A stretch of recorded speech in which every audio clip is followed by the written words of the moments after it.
Hello guys! Welcome to another episode. For today's video ay mag-assemble po tayo ng pre-cut na office table. Ito po siya.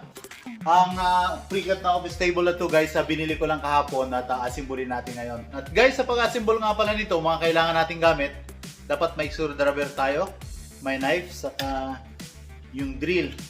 Okay guys, umpisa na po natin assemblein. Papakita ko po sa inyo kung paano ito gagawin.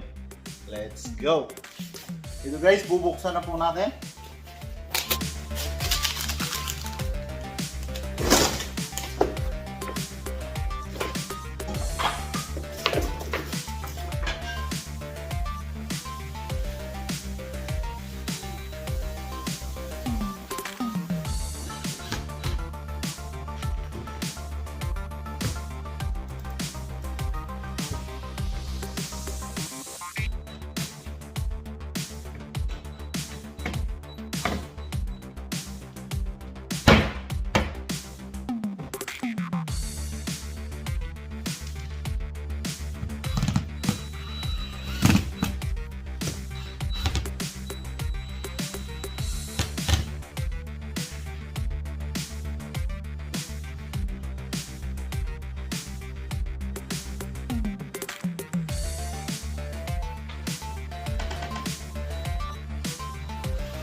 Guys, tapos na po natin assemblein yung table natin. Ito na po yung itsura niya. Yan. Bali, simple lang po siya.